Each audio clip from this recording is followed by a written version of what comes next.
Hey, Harry, thank you so much for joining me today on Syncretic Qigong and Reiki podcast. We've been talking online for a couple of years now, I think, and I've really come to admire your martial experience and skill. If you want to just outline that for our audience a little bit. Yeah, just kind of like starting off, it's like my kind of first experience like with martial arts, like when I was about maybe 14, 15 years of age. I started training like with Shaolin Long Fist with Master PJ Bennis. And I trained with PJ like for over 15 years. PJ like studied with a number of teachers from the 1970s and 80s like Bill Feary and a couple of other teachers in the UK as well. So I suppose that kind of kung fu that kind of came over during the 70s and 80s it was to Ireland. It was one of the very first established schools. I come from a city called Limerick as well, and I'm very friendly with a lot of the martial arts community here. I mean, we've got, for such a small town, it's maybe about 125,000 people. That's pretty small kind of in terms of the United States.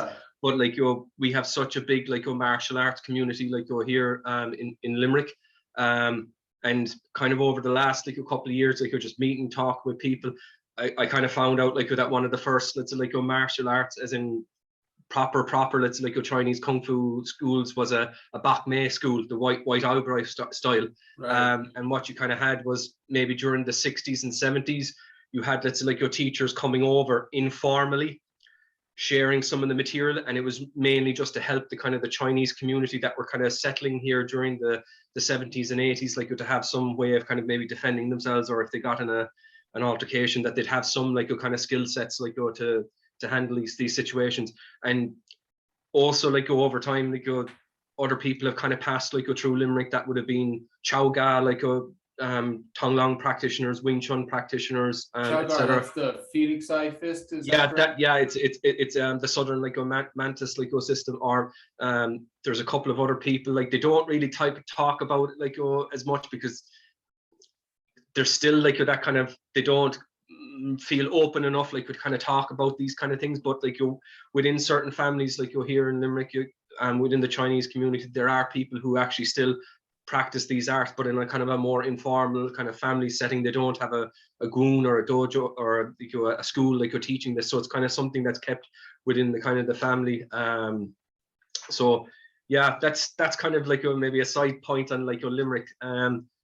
After kind of having studied PJ,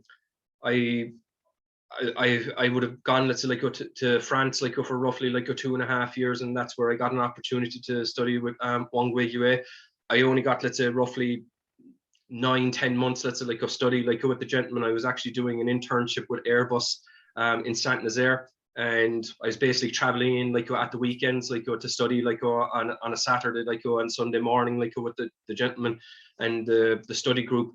And he taught Bagua, Xingyi, Taiji, Tan Tui, and some other long fist systems as well, that I can't remember the exact name of, but it was kind of something similar with the kind of the kind of the standardized kind of Mei Hua Jingwu curriculum sort of thing? Something along that line. I also got the chance to take a couple of lessons with Wang Tong Ken when I was in Paris for a period of time. I got to take a couple of lessons with trying to remember the Gao Bagua gentleman. I'm trying to remember his name now. Ed Hines?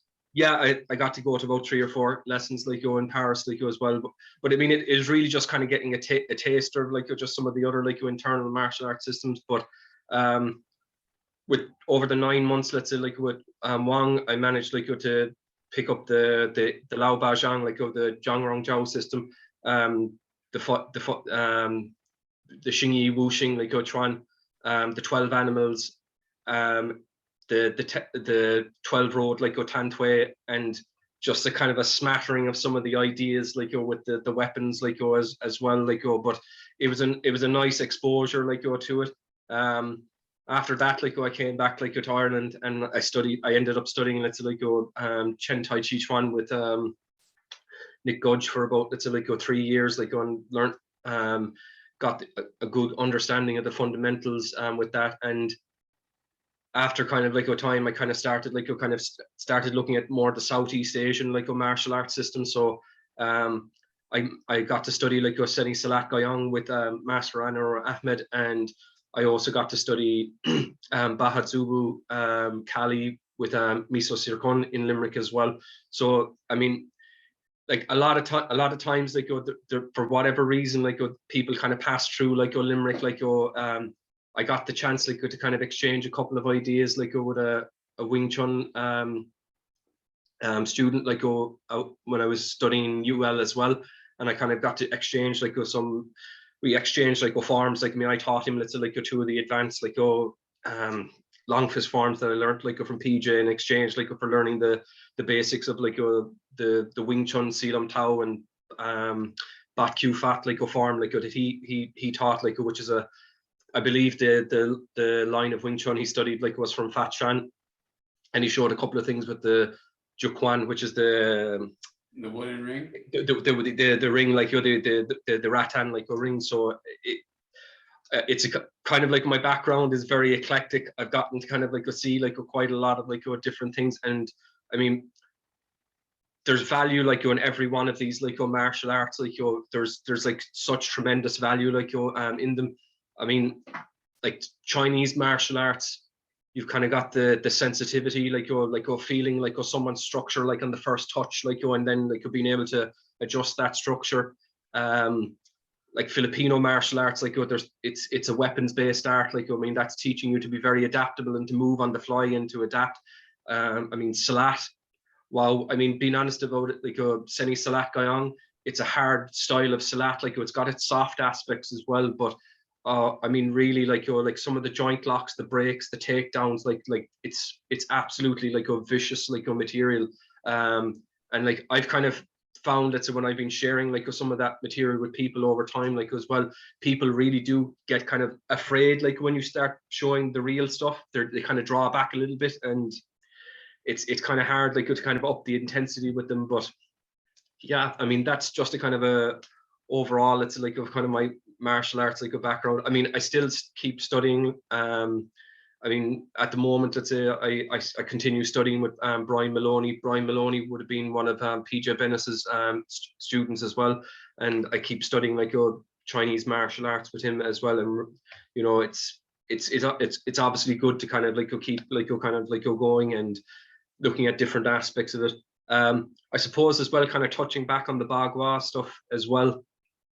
One of my kung fu brothers who also trained with PJ Bennis, Declan, he managed like to train like a Sun Ji Shun like line Bagua like for a couple of years like while he was actually doing Chinese language studies like in Beijing, and we got to meet up like every so often like and kind of like exchange kind of ideas and kind of see this is how I was shown like this particular like technique, and like basically the applications of the mother palms and those type of things, and just looking at working various like different things out and seeing what worked, what didn't, like how could I use this in a different kind of like a scenario, the different types of setups. So yeah, it like Bagua, like it's really kind of, I mean the art itself is like such a nexus like of different things, and we've talked about this like before, like as well as in the actual Lao Baguazhang itself. You've got like your influences like from Mizong, like some parts of kind of like Shaolin like as well, like to a certain degree, like and I know you were talking about it's like Yichuan, and like obviously there's a Xingyi aspect like to it as well. It's a like his version of the Lao Baguazhang, like it's very much a kind of a mixing pot of like lots of different like ideas, you know. Right. In my opinion, you know, Jiang Qiao is an undiscovered gem in the wider community. I feel as if there was some sort of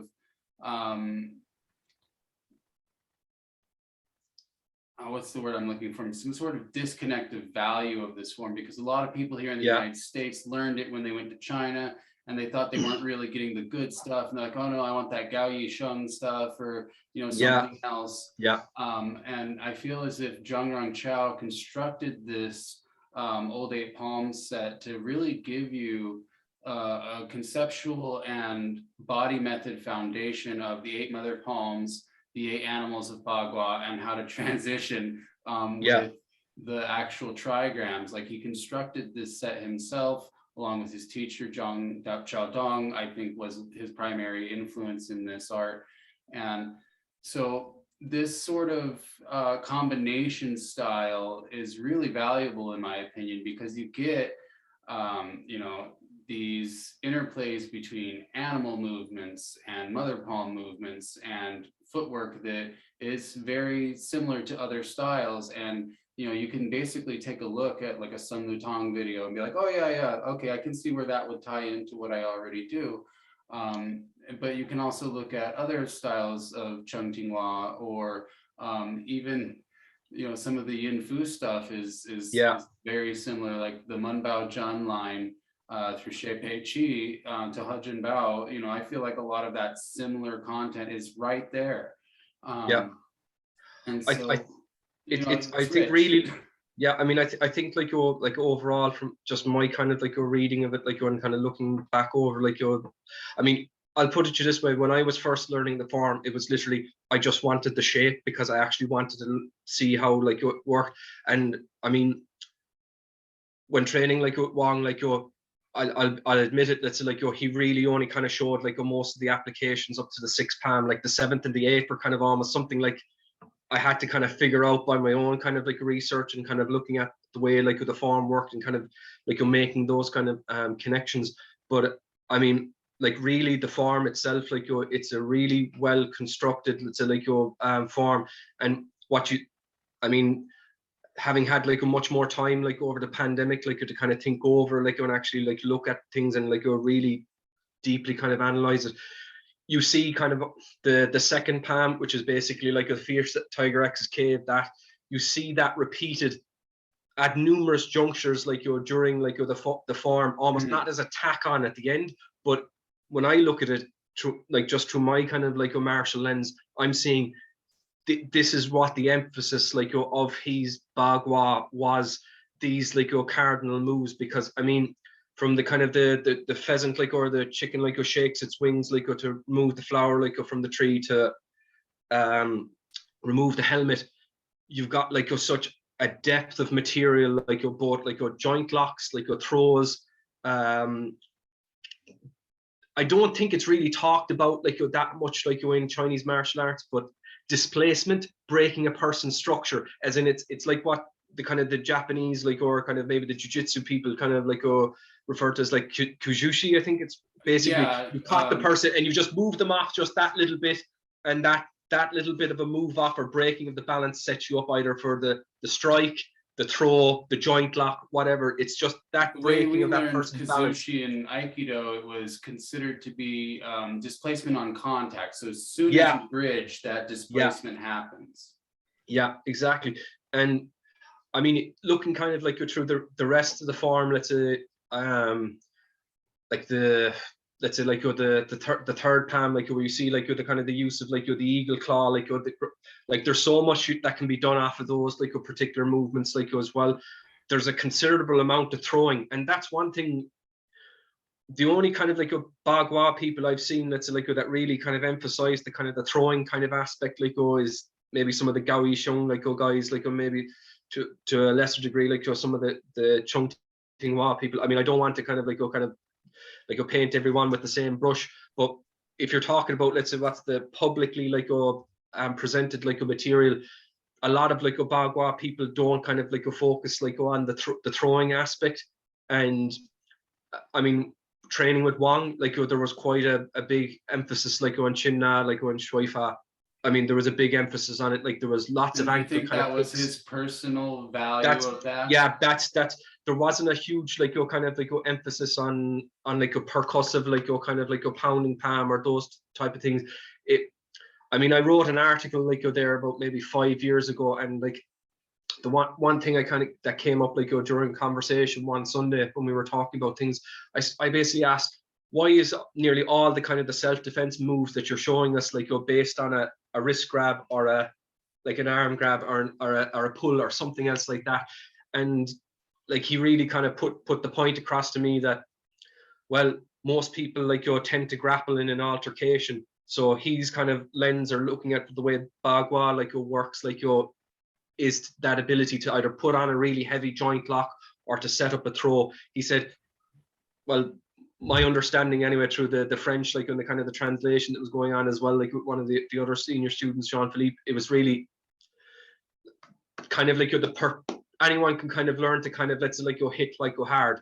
There was kind of a reference kind of made to the whole thing of the sandbag training. He said, like, if you do like 3 to 6 months of like your heavy sandbag training, we were basically just loose and hitting, you know, and you're doing the other supplementary things, like you're putting on like the Qiao, like on the, and like the kind of the hand healing kind of exercises, like after that. I mean, there's a whole process to that. I didn't get shown that, but basically I learned some of that from Tim White through the Dragon Gate Sanctuary material. It's a pretty intense process, and you get hit with like palm strikes that leave prints on you that are just terrible. If you don't have the Qiao, it's just not worth your time. For me, it's not an attractive thing, because I like to play a guitar. I like the idea of having like the sensitivity in my fingers to be able to do arpeggios and stuff like that as well. So, I mean, and I think, let's say, like hitting like a kind of a heavy bag, let's say, like with a palm strike, like I'm able to understand how to kind of hit like more or less. But for me, the kind of the real value that I saw like in kind of practicing like Bagua was like the myriad of kind of like techniques and tactics that are very much different to kind of, let's say, Shaolin like based like martial arts. I mean, I know lots of people have said like that like Bagua is basically the epitome of like the apex of martial techniques. It's basically something that's only maybe 150 give or take years old, but it's the culmination of maybe, let's say, like 1,000 years, like, or maybe more, like a worth of Chinese, let's say, martial arts and methodology and training, all confluxing like into one, let's say, like point. Right. I feel like there's a very good reason that Yan Duhua named his applications book "Breaking the Wall of Shaolin." I feel as if he was literally trying to show, like, hey, you know, like, we literally have all of the theory of the Shaolin arts in our art. It's right here. It's accessible. You don't have to train 200 plus Kung Fu Taolu forms to get this. You can do 8 forms with like some very basic logic to it, and you make it your own and go forward. Which is not something that you can just give somebody with zero experience. Exactly. Yeah. I mean, being honest about it, if I was like trying to, let's say, like learn, let's say, like the Bagua form, having not studied like Shaolin like before, it's a very tricky, let's say, like thing to kind of like approach. And I can understand the value of people, let's say, like starting off, let's say, like with either Shaolin or Xingyi, which is a bit more of a straightforward, let's say, like art, but still, like you can't just say like Xingyi is a simple art, like as well. It's got its layers, it's got its own engine or mechanics like that makes it work, like, and like it's devastating. Like, I mean, I was on the receiving end, let's say, like of like Bong Chuan, like from one of like Wang's like senior students, Jean-Philippe, and it's like literally hold up a what's it again, like a boxing mitt, like against your chest, and it's just like stand there, and it's just like vroom, and you just and it's just like you actually feel the force go through, let's say, your sternum, out your back, and you're basically, you know, you're on the flat of your backside like after that. But it's, I mean, like Xingyi, let's say, like seems to be a kind of a system like where maybe 1 or 2 touches and you've hit the guy like so hard that you've either cracked his skull like or broken his jaw, and like that's it, game over. You've hit the Ziphoid process like really bad, and he's down, he's over and done with. Like the more complicated stuff, like the animals, are like the auxiliary system, where, you know, you're dealing with a guy that, you know, knows something. He's not just a dummy or a big brute guy like, you know, that you're hitting. Right. You actually are fighting against someone like that actually knows something, and it's all the auxiliary techniques, like, you know, the catches, the grabs, the joint locks, the throws. And I would say kind of, I haven't seen too many kind of throws that's like in Xingyi, bar maybe like in the chicken form, the Gigi, like that one, like go after Gigi Shinji, the punch. It's like that. Right. That's an obvious like throw, like go over the shoulder, like a throw pull to set up like But I think that one's also golden pheasant throws away. Yeah. I think golden cockerel spreads, or the golden chicken spreads its wings. Like, yeah, it's, and like you see that in the 8th form as well. Like, so like there's here to here, and then you're into the snake, the Xingyi snake, like, you know. I personally feel like the 8th form has a lot of horse in it. It's a horse and a snake combined sort of thing. And so when I do the 8th form, I try to maintain this like vertical like dissolving thing, Yeah. And so I feel like it's a little bit different with snake, because it's more of like along a wheel or something, that you can kind of work that, and snake is more like wrap and then release. And so like playing with those two aspects of that palm, exploring, we all have to figure out what works for us, right? And so the 8th palm is really amazing to think about all of the different throws and stuff that are contained within that particular palm. And it really requires a level of bravery that you're just going to insert yourself through this person. Like that whole like a throw, like a setup, it's kind of like Lou High plays with the toad, like where you're scooping you're kicking or scooping the person's like a front leg up. You're basically catching it like with the left hand, and then you've got the kick or the turnover, like to knock them onto their head. Like, I mean, seriously dangerous stuff. I mean, even let's say like the snake, let's say like, or the kind of the horse runs through like the carriage or manger, something like that. It I mean, that like if you have a catch like and you have basically the turnover like on the person's like your elbow. I mean, that break itself, if you put your weight against that, that's their elbow sublocating. Like, I mean, you've got all types of nastiness like that comes out of that, like, it's I just have to get up just for a second, just to close the door there a second.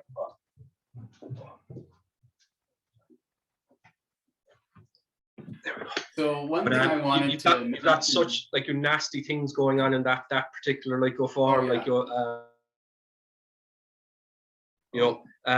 another kind of, let's say like one like I've kind of found like kind of like happens like in Wong kind of showed it as well, where you've kind of glanced off the person's hand, you just basically touched, and this is basically just coming up, and you've got the smash on the trachea, kind of like going up to the wiping the brow, like, and you're turning the person like you're down. I kind of found, let's say maybe with the 7th and the 8th palm, like it really does kind of, there's a lot of setup stuff in it. You're basically getting the person into a compromised position so that you're either able to come with the killer strike or the killer throw or whatever. Like you're aiming to break their body, basically. Have you looked much at the Wudong sword manuals? I've had a look at, let's say like one or two of the kind of the PDFs like that are shared online, like as regards it. I mean, being honest about it, this is one thing that kind of surprises me kind of with Jiang compared to, let's say like maybe another like your figure like Sun Lutang, like etc. You nearly have all of, let's say like Sun's body of work, bar the mysterious like spear manual that went missing, that apparently got taken like from like his personal like set of belongings like before he died. So I mean, you pretty much have all of Sun Lutang's like writings like translated like to the West now. I mean, being honest about it, like we've talked about this like a number of times. I mean, you've got, let's say, some of the Shaolin, let's say like your spear and staff methods like that Jiang put down like on paper, and the 2-man sets with it as well. The tiger tail staff, which is a really unique like a weapon. You don't really see those type of things like the duckweed like sword, like as you mentioned, like or the Wudang like sword like you mentioned there, like as well. And he's a couple of, let's say like Mizong, Lohan, Shaolin, let's say like manuals as well. Not to mention like the Xingyi like material like that he put down like as well. So you I mean, I know like Joseph Crandall like translated like the Xingyi and the Bagua stuff like and I think one of the Mizong like Lohan like books as well. But there's still quite a lot of his material that hasn't had a fair translation, and we're still kind of like lacking that information. Now, conversely, you could say really, if we're that interested in it, we should start being scholars like of the Chinese language and I'm culture. trying, man. I had a stroke, you know, the language yeah, centers I know. my brain. I'm the same as well. Like it's I mean, I speak Spanish and French, like, and it's such a kind of a big change, let's say, like, to kind of, especially when it's a language like, that's completely based upon pronunciation, like, an intonation, that you can get something wrong just by not actually articulating it like correctly. But I mean, thankfully, like, there are quite a lot of people that are out there now that are translating, like, quite a number of these manuals. I mean, what's his name? Sean Brennan? Not Brennan. I'm trying to remember Paul the guy's Brennan, name. I think. Yeah. I mean, he's put up a shed load of content, like, on. I mean, it's amazing. Like, like Tim Cartmell's done his own kind of translations as well. Tom Basilio, like, has come out, like, with a lot of, like, translation work. I think he did that book, like, on Baguazhang, like, recently as well, like, I don't think I've seen that yet. It's a 3-volume. Sorry, still a couple of after effects, like, from COVID, like, but I think there's a 3-volume series. He basically translate. I think it's Qiao de Jun. Maybe I'm pronouncing that incorrectly, but it's one of the Liang Zhengpu disciples, and basically, like one of his focuses, like, over his lifetime, was the usage of Bagua Chinna, like, which is, like, there's a plethora of stuff there, you know, but it is kind of, like, odd to kind of note, let's say, that, like, Jiang has this huge body of, like, both, like, weapons work, let's say, and some, let's say, other, let's say, let's say, like, Shaolin, like, fist, like, methods that still haven't been translated, or kind of, like, made their way, like, over here, like, so to speak, or made its way to the West. I mean, what would be your kind of opinion on it? Do you think it's just maybe, like, that people gravitated to that maybe when they went to the initial group of people, or pioneers, going over to kind of pick up the material and kind of maybe bring it back, or is it maybe just a cultural thing? Or so I think the Wudong sword side of it, you know, all of the 3 internal arts, they all went and studied with this Wudong sword guy, right? And so then they made their arts Wudong. Okay. Even though, you know, like, Hebei and Wudong Mountain aren't very close to each other, you know, like, there's all of this mythology about, you know, how these different things arise, and, you know, who knows, maybe there are, you know, different styles that descended from there and changed as they went through the history. But, you know, one of the things that I've found time and again is that Jiang was like the guy that studied with everybody. He was so brilliant. They wanted him to learn what they had so that he could write the book, right, or help write the book. He was the curriculum developer at the Central Guoshu Institute. And so he was largely responsible for publishing a number of Kung Fu manuals, not just the ones that he wrote, but a number of other martial arts that were represented at the Academy as well. He was very critical in developing the curriculum, right? So his experience with Mizang Chuan, Xingyi Chuan, Baguazhang, Taiji Chuan through the Yao, the book he wrote with Yao, you know, so that's a Yang style that has some, you know, like Xingyi Bagua elements added to it, especially that long fist form. That's an interesting one. And then, you know, Wang Zhongchai, he was a really brilliant man, right? So he kind of did his own thing with, you know, Zhanzhang and using Bagua footwork and a Xingyi torso and that sort of thing. And like some of the white crane, like, stuff as well. Like, I mean, that's one thing that doesn't kind of get talked about. Like, I mean, like, white crane, like, as a martial art, I mean, it's had such a huge, like, influence on other, like, Chinese martial arts.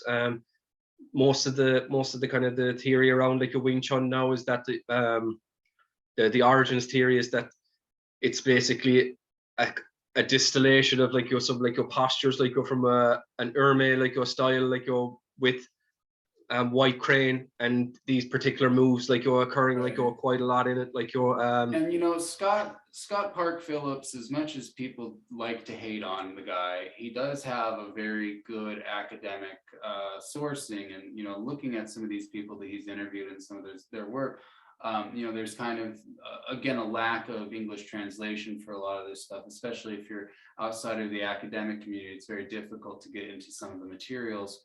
And, like there's a god called White Crane Boy, and it's in Fengshen Yanyi.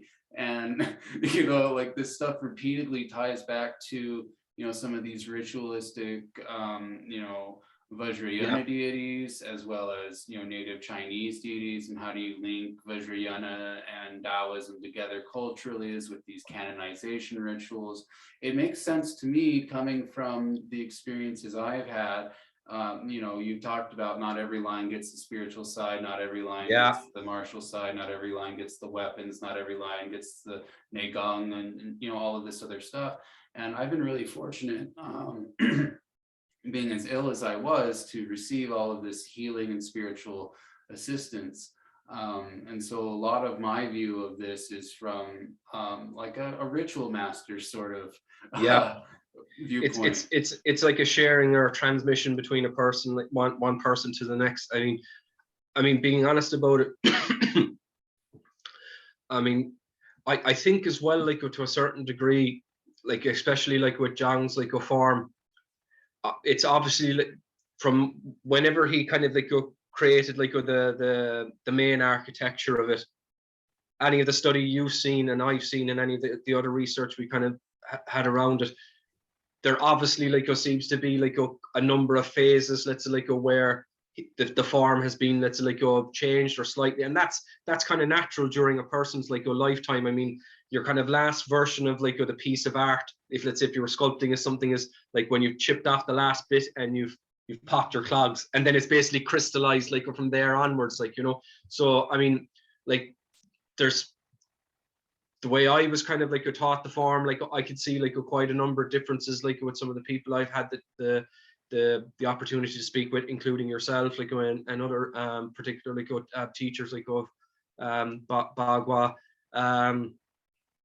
I mean, I didn't even know like the Baguazhang like existed like until about maybe let's say like 5 years ago, and I knew there was a kicking form, and like what Wong kind of said to me about the curriculum is that there was a swimming body, let's say like a version.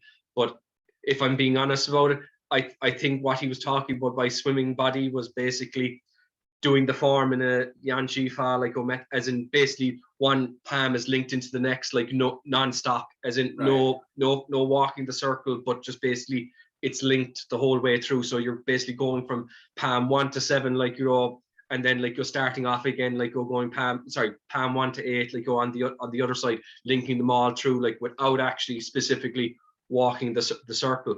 But I mean, there's so much kind of like a variety, like in the way Jiang's like a form gets presented, like kind of in the West, that people maybe think it's like the Chunmanqing, like your Tai Chi form, like the 24 step. It's like it's that type of maybe a baby beginner Bagua form. But I mean, it's completely it couldn't be at like a variance, like it isn't a beginner like a Bagua form. It really isn't. And like I think maybe to a certain degree what's kind of like maybe caused that appearance, or maybe that sentiment in the mind of some like a wushu practitioners or Chinese martial arts like practitioners is, I mean, you had, let's say, like the Jiang form and maybe the basic like your Sun Lutang like a form like you're taught as the beginner like your wushu Bagua forms in the sports universities and the colleges. And also like to a certain degree when people were going over in the 1980s and the 1990s to study like in China, like this would have been the first like a form that they would have been introduced to if they were starting to learn like Bagua Taolu, because it's a very straightforward like form in a lot of respects. Like if you're doing it on both sides, there's a lot of repetition in the form as well. As I said, like the second palm, like your fierce tiger execute, like that tends to repeat like in a number of sections of the form, so that kind of helps with the assimilation like of it. And I mean, overall, it's like the form itself, like if you're practicing that form on a daily basis, and like there's been times where I maybe around like 5-6 years ago where I was actually like getting in like at least an hour's practice on that form like each day. Wow, it really does tighten up and firm up your body. and like go work on your flexibility. Like, I mean, there's so many benefits like go to the practice of that particular like go form. Oh yeah, Now, you know, I was struck by a car as a pedestrian in the fall of 2020, prior to the presidential election here in the U.S. And you know, no bones broken, thankfully, you know, but soft tissue damage for sure. And so I got into physical therapy for a good year, you know, just about. And one day I was waiting for my ride to pick me up after my session. And so it was kind of chilly. I'd forgotten my hoodie, and I was like, all right, I gotta stay warm somehow. I'll just do the old 8 palms in the parking lot real quick around a light pole. And you know, I just did that, and then I went back and got picked up and went to therapy the next week. And my therapist was like, what were you doing outside there? That was, you move really well. You're doing like multiplanar movements, spirals, you're sinking and rising, and all of this stuff that I don't see any of my patients normally do. Cool. yeah. You know, and hearing that from my physical therapist was kind of inspiring. Like, okay, I should continue on with this practice, not just because of the value I see in it as a martial art, as a spiritual practice, and something to put these different meditations into that I'm learning through Tantric Buddhism and Taoism and that sort of thing. It's just a physical therapy exercise for me some days. You know, if I feel like crap, okay, I'll just bust out a Baguazhang set really quick, and hey, look at that, I feel a bit better. Yeah. I mean, I mean, from my perspective, like I mean, some of the kind of the best, like, kind of, that's the sessions I've had, like, are literally just by, like, walking the circle and just doing, like, the first, like, the three palms, like, that's it, and just focusing on them, like, solely, because obviously, like, with the first palm, it's the basics, like, everything's, like, I mean, if you're, like, kind of what Wong kind of said to me, kind of getting down to the granular level, like, or the detail, I mean, there is so much, like, contained, like, within, that's like leaning on the horse, asking the way, flower hides under the leaf, flock of wild geese, like, break out. I mean, that's the nucleus, like, a movement, and it happens, like, everywhere. You could literally just spend a whole hour just working through, like, the feeling of, let's say, the body connection with the spirals, the smaller spirals that kind of happen, like, go off after that as well. You know, like, one of the things I found really interesting was looking at the 12 animals from Le Hop Fa. And unlike the 12 animals of Qiao, the 12 animals of Le Hop Fa are more technique oriented, whereas Qiao, it's more about body method for how big you are and that sort of thing. So one of the 12 animals in Le Hop Fa is the goose, and it's very similar to what we do in Bagua, except, you know, like, you have a hand here and you come out this way, and then, you know, you kind of keep it here, you know. So it's a little bit, I'm not doing it right, I've never trained it in person, I'm just mimicking what I saw in the video, to give a disclaimer to our audience. but being honest about it, I mean, there seems to be kind of, this is one thing I kind of try to impress across, like, to some people. It's like, you know, like, around, like, the study of Chinese martial arts, like, there is no such thing as purity. Right. The only purity is actually, like, your combat efficiency, or you're actually getting, like, a real tangible, or, like, for want of a better word, some people have had some very miraculous, like, benefits, like, from, like, practicing, like, Qigong, like, and, like, your healing methods, like, related, like, to the Chinese internal martial arts. Like, I mean, maybe it doesn't occur for everyone, but some people, I mean, you know, most people don't know that I didn't have use of this hand at all. It was like this, and I was all hunched over, and I couldn't feel much below my waist. You know, I did 500 hours across 6 months of Chan Qigong through Chen Tai Chi, and hey, look at that, I could walk again. You know, but I mean, the thing, like, like, overall, I mean, talking about the whole thing of, like, your purity, like, there isn't any purity, let's, like, in Chinese martial arts. There's either good martial arts or there's bad martial arts. That's my kind of, like, my feeling on it, like, having looked at these things, like, over the years. You look at any of the martial geniuses, like, we're talking geniuses, they have studied multiple like systems. So like Sun Lutang, Taiji, Xingyi, Bagua, you know. And arguably he didn't study Bagua for very long, like maybe 3 years with Chung Tingwa, right? And you look at you know, his Taiji Chuan training, I think it was Hao Wei Jun who taught him, is that correct? Yeah.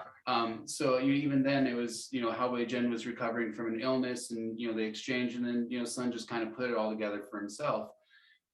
Great, you know. Same, like if you look at, let's say, like the founder of like No Cho Chuan, like, or like Wuzu Chuan, I mean, you have influences like from, let's say, Emperor's Fist, White Crane, the Monkey Fist, trying to remember, Lohan, like Chuan, like as well. So you have like these people going off and studying these martial arts and then synthesizing them, like go into maybe one platform, like so to speak. That being said, I've been having conversations like with Brian Maloney, let's say, like about this like over the last like couple of months, like as well, and he was showing, let's say, like a Wuzu Chuan a version, let's say, like of a form like which is called the Lady in the Green Dress, Xian Lu, or Xian Zhu Xian Nu. I'm probably murdering like with that pronunciation. The Lady of the Nine Heavens, right? Yeah, exactly. Yeah. So you've got a kind of a goddess, like which is like a martial, let's say, tactical, let's say, like intelligence, like goddess, which is almost very similar. Like if you look at some of these deities like across the world, like the almost the equivalent like is the Morrigan, like in Ireland. It's right. Just, you know, it's or I believe it's Inanna in like Assyrian mythology, yeah, right? Exactly. Like, so I'm not going to go down the whole rabbit hole of like with the spirituality, like with the kind of the belief, like with that. But what I'm saying is that even, let's say, like in that particular form, the Lady in the Green Dress, which is in the Wuzu Chuan like system, there are a number of Bagua-esque like footworks and like turns. Like I'm not going to demonstrate it because I've only seen it, right. But from my like perspective, I've seen these particular moves. Like, I mean, they're terribly Bagua. Like, I mean, China, like at that time, is like such a melting pot, like of different, like of people moving around, like of the country, certain ideas being exchanged, like etc. Well, you know, Sal Canzanieri recently has been sharing a lot on video, and you know, through the years, he's written a lot about how these different Shaolin arts that I think he studied with B.B. Chan, and some other people, have connected to these internal arts like Tai Chi and so forth. And you know, he's mentioned like Shaolin Rochuan and you know, what is it, mixed circle arts. You know, I don't know his arts, so I can't recall all the names of the ones he talks about. But recently he showed something, and he said, you know, he felt that Wing Chun was a you know, the Sulim Tao form was a little idea, right? So that he demonstrated something very similar to progressing through the 8 post-heaven palms of Bagua in a counterclockwise fashion, starting with heaven. So something like heaven, and then water, mountain, thunder, wind, fire, and then earth and lake, right? Yeah. So that looks very similar to me, and that's basically, you know, what we're doing in Baguazhang is this logic, this underlying thing that is in a lot of different Chinese martial arts. Yeah, I mean, like even let's say like a Sanzen, like the No Cho form, like you have like these particular like maneuvers, like it's all like present like within like nearly all of like the Chinese like martial systems. But I mean, I mean, kind of as like maybe going and talking a little bit about like maybe the history around it's like Bagua, and kind of maybe linking it back like with the Shang Chao Dong, like and maybe Sun Lutang and all those like people as well. Like my honest opinion, like having looked at and researched like a lot of the stuff, I think like that like what we have like or as the styles like nowadays are basically extrapolations like off of what were the essentials like taught by like either the Yin Fu line or the Chongqinghua line, or were the people like kind of cross-pollinated like some ideas. Because I mean, if you look at, let's say, like Sun Lutang's like basic like palms, all the same essentials appear like in Zhang Zhao Dong's, as well as Jiang's like extrapolation like the form as well. Similar, let's say, like to like the Gao Yisheng like guys as well, like that Fanbei Shan like which happens like in the 6th, and Yes. also I think like that's there as well. It's just, it's similar shapes like the monkey offers the fruit like that's there as well, like going, it's all there. It's just the choreography. It's the elements are all there. It's just that the choreography, I think it's basically the choreographies in Chinese martial arts are basically the way for people to actually put down in a recording, which is a mental recording, because they couldn't write. That's it. Or they didn't have the ability to take a photograph or to write the thing down. Like that's why you see, let's say, like nearly all of these names of the forms, they're done in a kind of a formulaic or kind of poem-like, way. And it's like even like one of the postures, like Lu Hai plays with Toad, like it's just like you hear that, like, and you just it's instantly, you can recognize what the actual form is. Well, yeah, and it's funny too, because this is like, he's got a sash of coins. He's like trying to get his father, who got reincarnated into a toad and loves money, out of a well.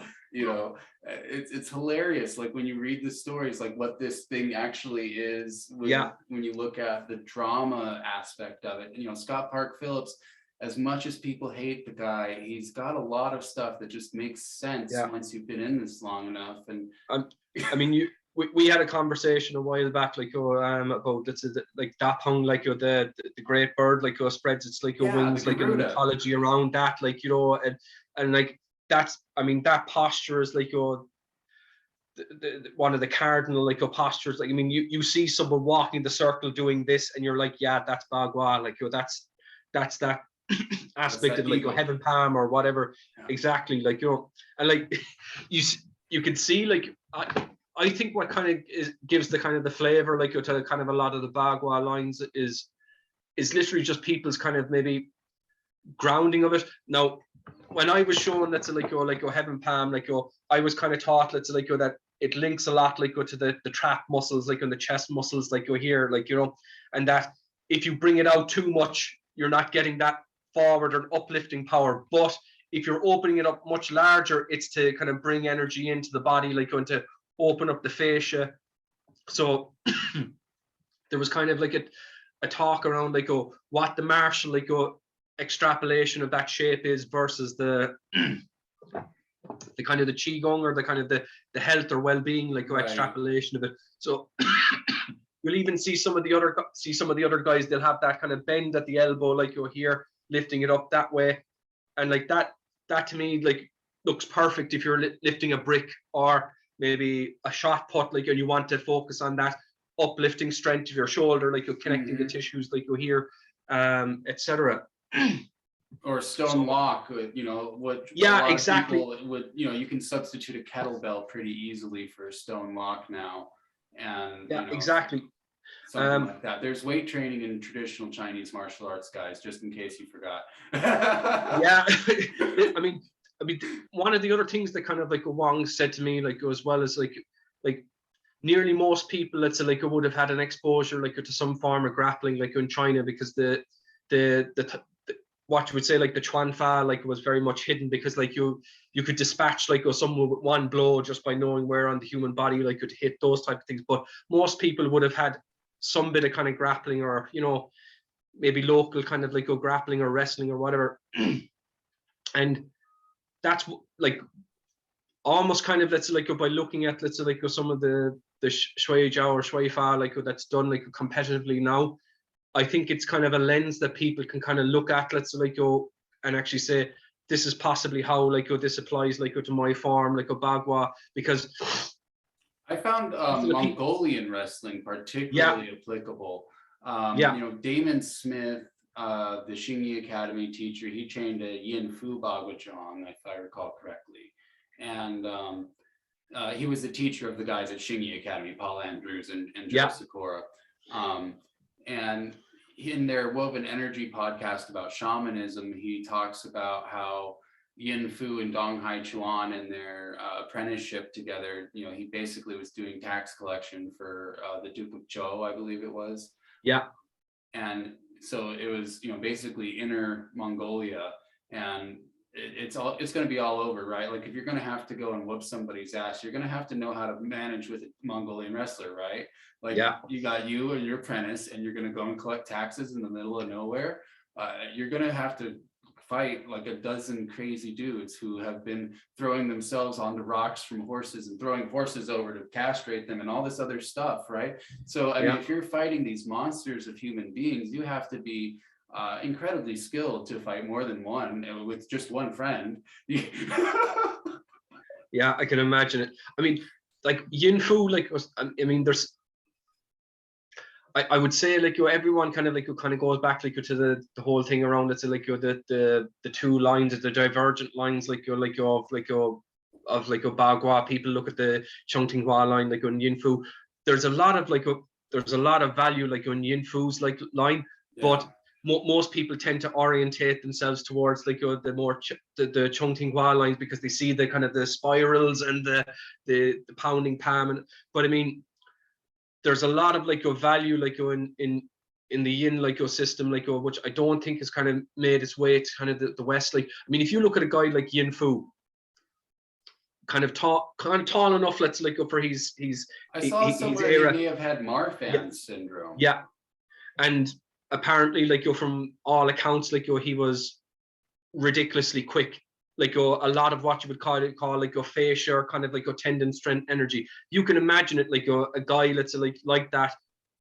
Doesn't matter if a guy's kind of going to grab you, if you're able to step off the line really quickly and dart your finger into that guy's eye or throat, and you're able to hit. I mean, this is the thing that people don't realize. Yeah. Oh, it's just.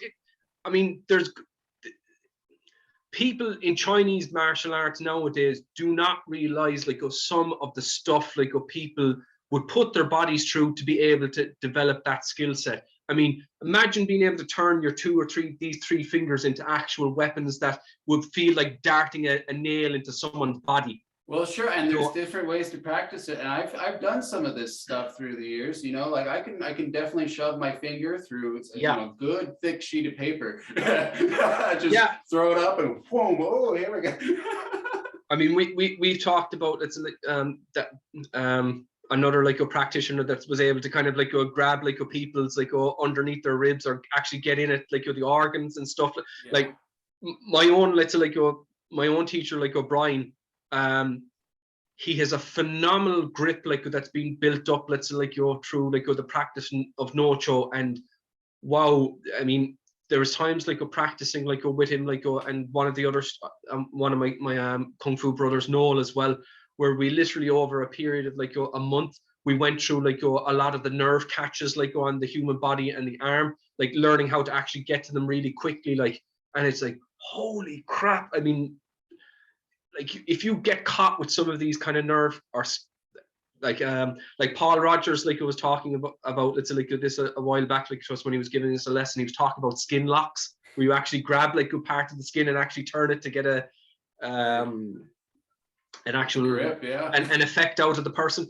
But I mean, I've had experiences with O'Brien, Noel, and other people. There's another teacher as well, Peter McNamara, as well, in Limerick, and Peter is built like an Iron Man. Literally, you could hit the guy, and it's just all the conditioning and stuff he's done over the years. He could literally hit you or catch you on a particular nerve, and you're you feel you're going to throw up or something. You know, that's the level of kind of a skill he's built it up to. Right. I mean, there was a joke kind of going in the club that all that Peter would need to do is get one touch on you, and you're screwed. He'd basically break you or put a joint out of place. That's now he's kind of retired from the martial arts now, due to kind of getting on in years. But I mean, I've been on the receiving end of it, and Brian has and a load of other people. When you develop these particular catching chin na fa skills, it's scary. It really is scary what people can actually put on you within a very quick like from the first get-go, the first touch, or maybe less than like 2 or 3 seconds, and bang, your elbow's been sublocated, or your shoulder's been put out of place, or your wrist has been basically turned like into mush, basically. You know, it's right. it's You've crazy. been obliterated. Your tendons Exactly, are snapped. like, You're not getting up again. I'm sorry.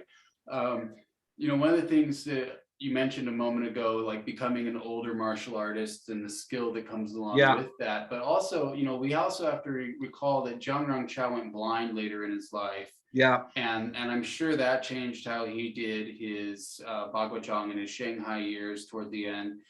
You know, if you think about it, the man had to be incredibly sensitive to be able to put like a long pole weapon out and have yeah, that ability to, you know, duel with people just for demonstration purposes of his skill. You know, he's blind. What's he going to do? Right? yeah, Like, I'm sure he could still handle himself as long as he can get that touch or the hearing, you know, yeah, well enough. But you know, one of the things that happens as we age is that, you know, we lose certain abilities. You know, one of the people I've trained with was wheelchair bound, and that's exactly the person that could reach in and pull your yeah, organs and that sort of thing. And you know, that's one of the things is like training with Lloyd Day, training with a number of other people as well. You get to see how these skills manifest through these like different finger movements, right? And as you get older, these smaller movements begin to have more and more meaning and energy through your body yeah, into the small movement. Just going like that is enough to displace somebody instantly. That's pretty incredible to me. And you know, I feel like there's a lack of understanding in a lot of Western martial artists right now who want to go and do MMA arts like Muay Thai, Brazilian Jiu-Jitsu, something like that. You know, these skills may disappear. And if you actually need to defend your life against somebody that has a blade, you know, yeah. these sorts of things are incredibly important. I mean, I mean, I'll put it. I mean, one of, let's say, like, one of the stories like O'Brien told me, let's say, like, about one of the people that Don Drager, like, it was like training with, like a kung fu like a teacher. The guy was absolutely marvelous. I mean, like, we're talking supernatural like level stuff.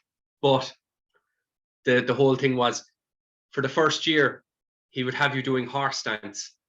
For the second year, horse stance and punching. And then in the third year, horse stance, punching and kicking. And then by the fifth year, you'd start learning maybe like some of the basic like Tao Lu. I mean, if that guy was brought over to the West, he'd starve. He'd starve if he was an actual teacher. You know, it's just like that was that like there's this whole kind of impression that's like that like we have to learn the Tao Lu like within a certain like a period of time, and that we put these kind of how would you say expectations upon ourselves like to have this level of competency. I think that's maybe the Western mindset of it, but the Eastern mindset really is it'll take as long as it takes, and then the most important thing is to actually get to actually arrive at the destination where you actually have this skill set. Doesn't matter how long it takes, but like as long as you're doing the right things to arrive at that skill set, like that's the most like important thing. You know, speaking of that, like having to arrive at a skill set per a teacher's requirement of what they have in mind and how their art should be presented. I always found the story of the Northern Shaolin cotton palm teacher, and he, you know, hit this guy, and he's like, "Listen, I got to learn this.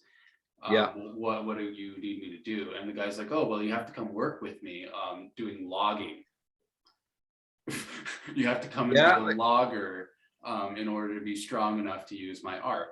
So, you know, we don't have quite the same kind of manual labor strength. Exactly. Like Brian keeps like putting this point across to me whenever we've had kind of chats, like, and we've talked around like with these things as well.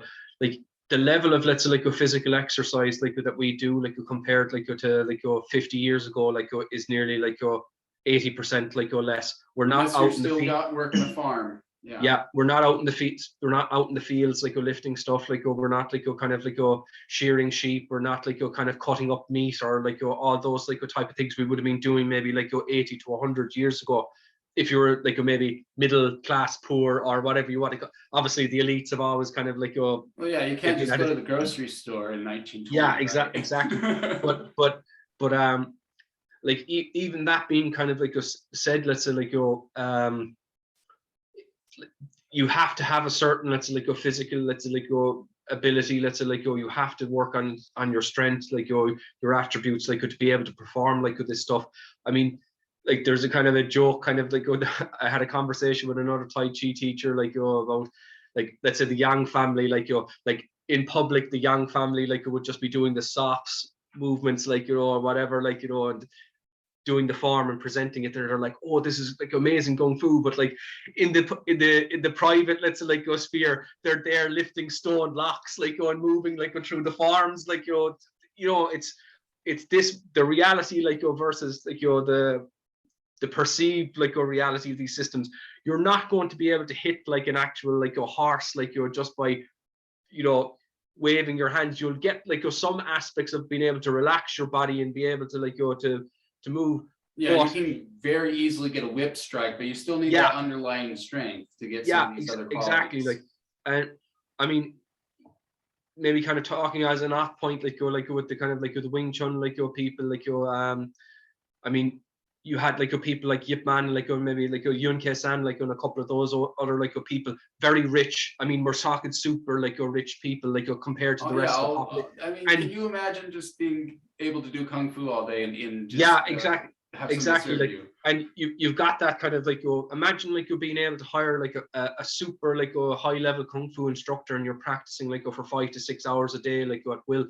But obviously the flip side of it as well, like there is like strength training like within that like as well. You just can't like just learn like your sensitivity and Qiao with people and be like super. You have to be able to exert the force, or to be able to hit like with your entire body, like, and you have to have some bit of body weight or muscle mass like to actually like create that as well. That's the long pole training is exactly important. Like, so even like I mean, this is another thing like that most people like in internal martial arts, like maybe Chinese martial arts like as well, they kind of see the kind of the weapons forms as just kind of like pretty things like to do. And like there's been a significant amount of knowledge that's been lost as regards like weapon work in Chinese martial arts, like since the whole Cultural Revolution, like when the advent of firearms and everything else like that. There still are some people like that actually do kind of have this knowledge, or the fundamentals of this knowledge still, but nobody's actually going out to search it.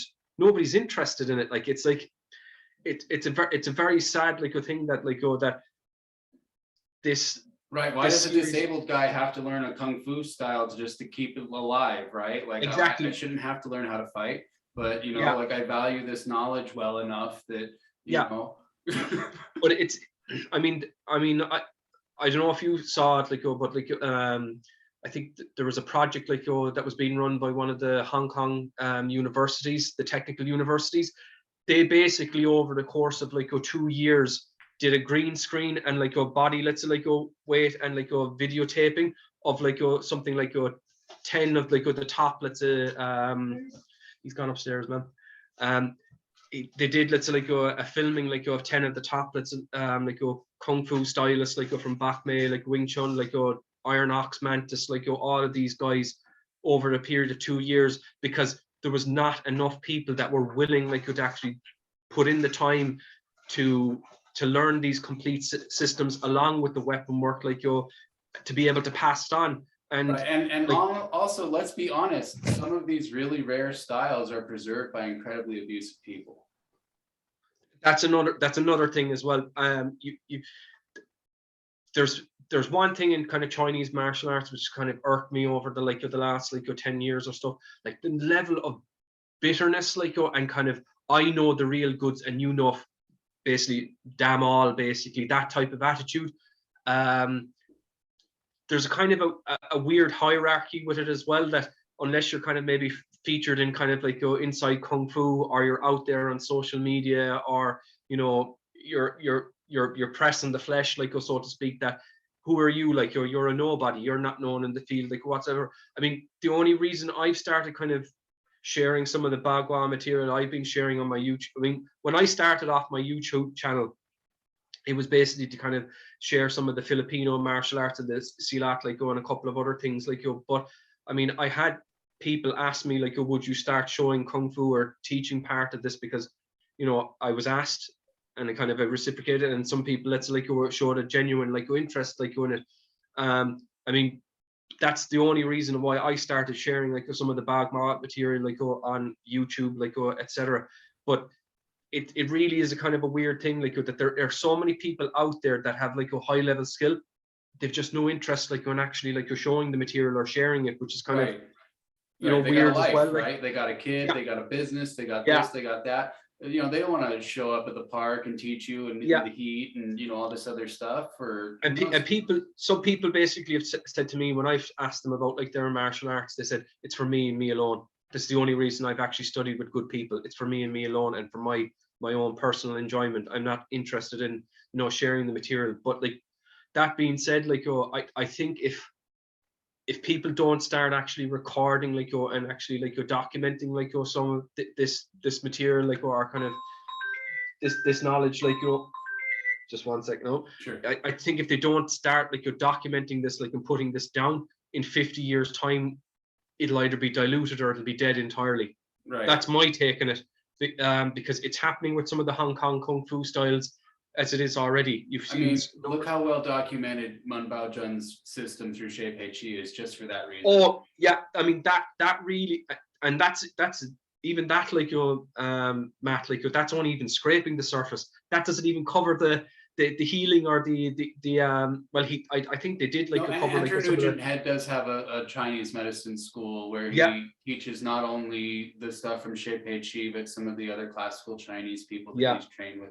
So that is preserved. I know that I think he's the only one that got the fullness of the Yin system, including the healing and meditative side of it.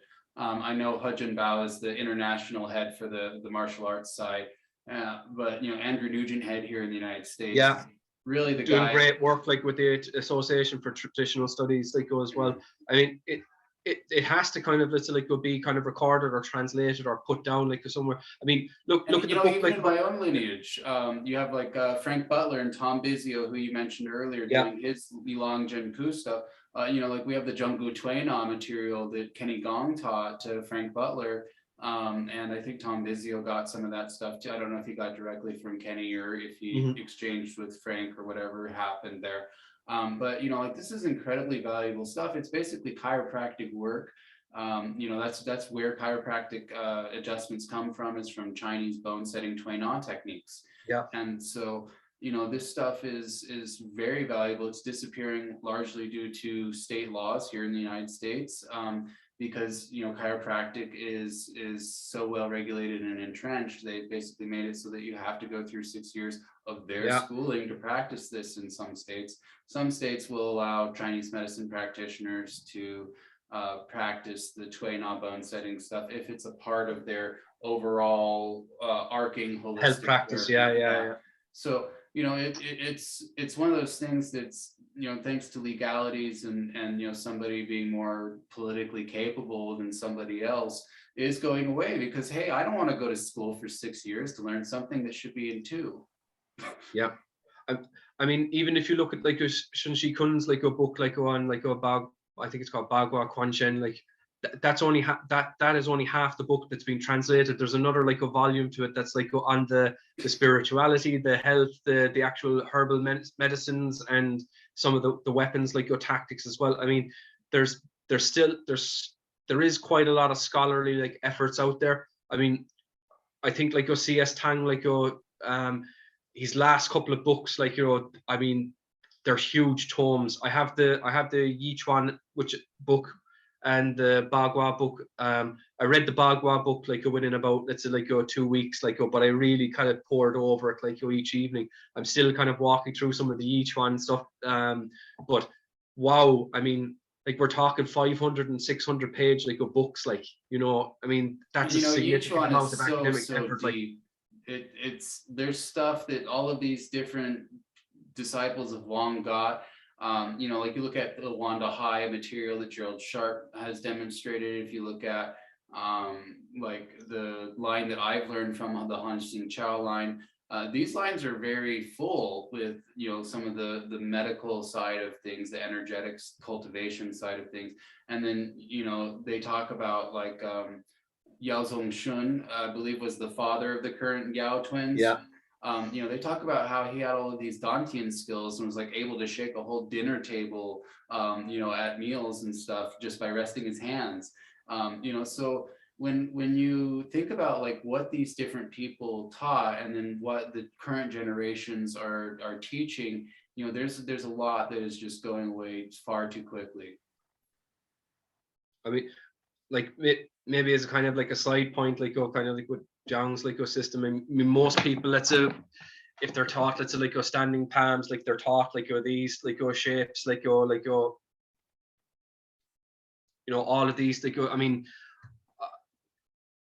I think like the transmission like that I got, let's as regards some of these standing shapes, like it's at variance like with the what's the orthodox, let's say, like or people that are much closer like to the But Jiang it's still line. recognizably Yeah. a Cheng Tinghua Baguazhang 8 mother palm system. It's not wrong. Like you can tell it's good Bagua, right? Like there's nothing there that you would say, oh, that's not Baguazhang. You know, so that's the like I mean, like Wong like got us like with some of the warm-ups, like we were doing like Jamjong like with a number of different like animal postures. So we're like we'd hold, let's say, like the tiger like posture. Like there's other kind of like postures he taught us, like when I kind of wrote them down. Like it, being honest about it, when I was studying, I didn't get like a kind of what you would taught like the whole kit and caboodle, like but I got like quite a lot of elements. But one thing that would have been handy at the time would have been a video recorder. That would have been amazing. But being a student, like you're doing an internship, everything I was doing was like writing things down and, you know, drawing kind of almost like comic stick figures, like it was a kind of a way to kind of, you know, keep like some of the material. But like going back to that as well, I just really think like if practitioners aren't kind of like putting some effort into kind of like recording the material and, you know, transmitting it or putting it down for posterity, like it's a terrible shame. Like I mean, it's like anytime like one of these people die, it's like a human library burning down.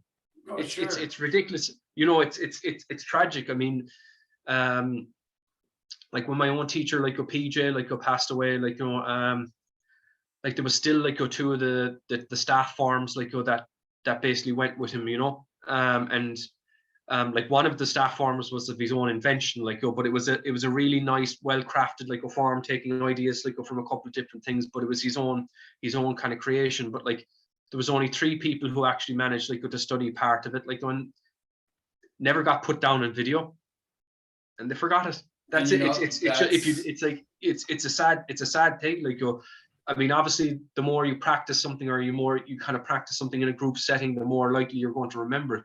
But I mean, I never expected PJ to pass away like in his mid-50s. Neither did any of my classmates. Right. Like we thought like your teacher's going to be there for life, but that's what happened in my system. You know, Kenny Gong passed when he was 48. Yeah, the 2-pack-a-day smoker. I mean, it's and the lung cancer got him, and you know we have this incredibly unique, like something that he made. It's a double butterfly Neigong set. He was a Cantonese guy, so when he would take his challenges, he had 2 butterfly knives, right? Yeah. Because that's what Cantonese guys represent with. Like he's not going to pick up a big broadsword like a northern Chinese dude. He's, you know, a little smaller. He's going to get his 2 butterfly knives. All right, let's have at it. And you know, he had experience with Hungar, and you know, who knows exactly who taught him Jiang Rong Qiao's Baguazhang, or who he learned his Heibei Xing Nichuan from. But you know, we're talking about personalization of these arts, and he modified all of his Xing Yi to become the sparrowhawk shape. So he basically threw out the Jixing Siba and you know, the Ba Shi Chuan, and he just kind of put elements of those into the assorted form. So in our Xing Yi, we have the 5 elements, we have like a paired practice, we have the 12 animals form, the assorted form, and that's it. We don't have like the Jixing Siba, we don't have you know, some of this other stuff that is, you know, very popular in wider Chinese lines. And then our Baguazhang, you know, like we have a 9 palaces aspect that I don't see many people talk about. And, you know, that sort of training is really valuable. You know, if you ever have to fight more than one person, just starting off with, you know, a few people in place that you have to circle around and not get struck by, or only throw one kind of strike, or whatever the rule is for that exercise. You know, there's incredible skill that comes from this stuff. And, you know, there's a lot of people that just don't have that kind of training. Even though they're certified for whatever kind of art it is that they teach. You know, I've seen it in my own style. You know, some of these people that have certificates that I don't, you know, they're out here teaching forms and only forms, and these skill building exercises that you can build like fractal patterns of movement from the Qigong, and then put that into like a striking exercise with a partner. You know, like these sort of things are very important. And if you don't understand what it is you're doing in the Qigong and how that applies to the martial art, how are you ever going to develop power, right? Yeah. It's I mean, I like, as regards like the kind of the 9 palaces, like I have a kind of a theoretical understanding, and I've played around, let's say, like with it using, how would you say, the kind of the soccer cones and things like that. Like it would be nice to be able to do something like with a Jiang, like where you're able to turn around and actually smash, like go into a kind of a pole or whatever, like. But you just need more students, Harry. But I mean, the whole thing of let's say like multiple like fighting like with Baguazhang, like I do believe like it's possible like to actually like to be that evasive, like to move around like people. But I mean, I don't think you could be running for an infinite period of time. It's literally just to get yourself out of the crap for that second, like hit hard, duck, and then you're able to escape, like to eventually you're going to get knocked out the box. Yeah, or someone's going to hit you with a sword or a knife, or something else is going to make it like a way, like. But I mean, if I was kind of, let's say, like saying like my personal, let's say, like take like on like Baguazhang, like it's kind of its main, let's say, like characteristics that make it deadly efficient is the ability like to manipulate angles, the footwork, obviously, like to be able to set up those angles, and basically like it is so beautiful. It's I think of it almost like as in you're putting your hand into a blender, and it's basically whatever goes in, it's getting broken or pulled out of place, or you're getting dumped on your head. Like I mean, John Wang, like he used to be on like Empty Flower, like every so often. Like I mean, he used to talk about like some of the Bagua guys in Beijing, like tipping people up on their head and dropping them on their skull and cracking their head open. I mean, you look at some of those throws, you cannot do them in a way that people can break fall easily. You know, I mean, a lot of those throws are meant to actually like break the clavicle, put the neck out of place, or to paralyze or cripple someone. Like, so when you do put them down, they're not getting back up. Like that's my kind of, let's like take on it. But I mean, like over the last, like, I mean, some other people like have been kind of like sharing quite a lot like over the last like a number of years. I know like Jiang like has been like talking like quite a lot like over the pandemic, and like those. Thank you, Jiang. Yeah, I mean, really, I mean, like there's so much like information like that's been shared like over the last like a couple of years, like kind of to what you would describe as maybe the 20 to maybe the 30 year like difference between when Dong Haichuan died up until like maybe the 1920s and 1930s, like etc. But like what you really do see is that there's an essential like grouping of shapes, postures, and maybe a couple of different transitions, and then basically they all went off in their own like kind of choreography, like on kind of drawing like different lines like together. I mean, even looking at, let's say, like Sun Shishun and Lu Jingru's line, they're both like Chong Ting Hua. They've got similar elements, but the choreography is just a different like kind of like a way it's kind of put together, like or strung together. But the principles are still there. Alex recently put out in his 4th installment of that Chinese internal fighting arts, where it comes from Wang Shujin. That's an incredibly interesting set. You know, the Chung Ting Hua stuff, you know, this whirlwind palm stuff.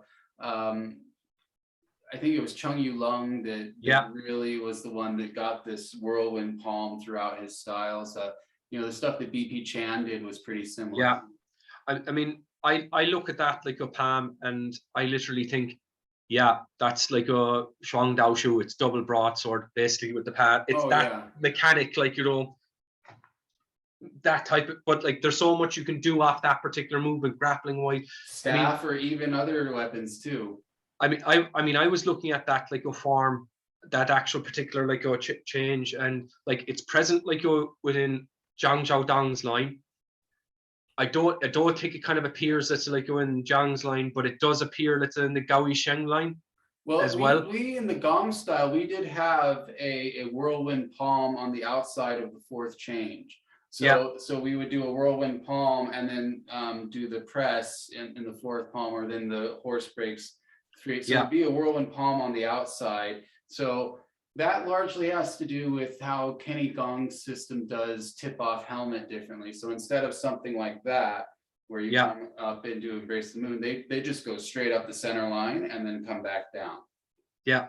And, I mean, I've seen that particular move, like Embrace the Moon, like remove the helmet, like go and Embrace the Moon. I've seen so many variations of that particular maneuver, like, you know, between all the kind of the performers or the different lines of it, like go on YouTube, like go and seeing. I mean, there's so much variety, like go on that particular move, like go alone. Like there's other parts of the systems, like of the system, like, or that particular Lao Baguazhang, like it's pretty much the same, like, but like that particular move, I definitely think that there's over the years, like Jiang, like kind of changed it or kind of maybe adapted it a little bit. But I mean, there's one particular training, like that they do, like in the Chung line, where they basically kind of come through here underneath and then they spin through with the other hand, kind of coming back, as in it's the like similar like to like the sparrowhawk, like flies to heaven. The black dragon swings tail. Exactly, yeah. So I mean, maybe kind of over the years he just kind of like changed it or amended it like slightly, or he just grew on him, like, or whatever. But yeah, I mean, well, one thing I've come to notice is you look at the Xingyi Neigong that Terry Yip shared from like Li Dian, and like they have the monkey shakes the branches, and that was in like old school Yichuan training as well. The Lineage Martial Arts channel, they sent some clips up with that. So like that monkey shakes the branches, I feel like this is basically monkey shakes the branches, but in a more spirally fashion. Whereas something like the Kenny Gong style is going to be more like a bear. So it just depends on which animal, monkey, bear, what are you working with, tiger, so everybody does these things, just slightly differently. So like we didn't have monkey shakes the branches in our Xingyi Neigong, we had lion plays with ball. Because Zhang Jiaodong was called the son of lion and leopard or something like that, right? Like, there's a particular like a one that's like I was shown as a kind of a warm-up exercise. What's it, the dragon like plays with the pearl, like you're basically doing this. Yes. Like imagine rolling a ball forward that's like, and you're kind of, it gets bigger where it kind of almost it's like line rolls the ball, like as you're kind of working like with bigger, it starts getting bigger, like, and then getting back smaller, like again, and then you're kind of like you're doing it like to the side as well, where it's kind of almost like a cloud hands, like it's like some of the other stuff they have, like tiger holds the ball, and so like there's all of these different variations with a slightly different animal flavor. Kelly Whelan Ends has a really great 8 martial palm set, and then 8 Qigong set that he does. So there's all of these different variations that we've seen. He has an odd Jiang Qiao experience. I don't know exactly who his first teacher's lineage comes through, but it's really great material. A lot of it is integrated with very similar Yichuan content to what we do in the Hanxing Qiao line. I mean, like, even let's say like Gerald Sharp, like over the last like a number of years, I think like one of the first like kind of like internal martial arts videos I saw on the internet was him demonstrating like Xing Yichuan and like thankfully, through happenstance, I met him there last year, while he was visiting Dublin, and it was great, just to kind of connect with him and have a chat with him around these things. But I mean, it is kind of great. I mean, he put out, let's say, quite a lot of the weapons related material, the broadsword, the deer horn knives, and also the kicking form. I mean, it's really good that people are beginning to put that material out there for posterity as well.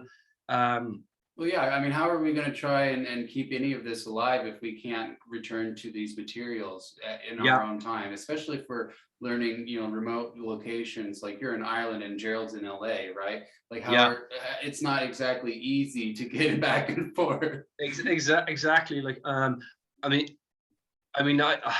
My own kind of a trip to the Orient, I spent 3 weeks in Hong Kong, and I basically said, right, I tried to reach out to 1 or 2 Bagua people, but they never got back to me. So basically the whole trip was spent kind of hopping to different Wing Chun schools and seeing how they do different things, and it was great. It was a good experience, and great to meet even in the Wing Chun school. There's so many different takes on different concepts. It's just it's not funny when you think about you think for such a small system as in three hand forms Silam Tao, Chum Kyu, Buji, that there will be a lot of kind of similar thoughts and ideas, but I mean there's so much variance from the even of coming down from the Yip Man line. There's so much variant, and I suppose that's human nature. Right. People want to kind of put their own stamp on the system as well, or the way that the moves are interpreted. Or I mean, I tend to kind of try and basically demonstrate a lot of Bagua from a joint blocking and kind of throws a perspective. I mean, there are some striking things that I show as well, but I mean the value for me is Bagua has some really absolutely nasty throws and joint locks and the setups, and it's like clever kung fu.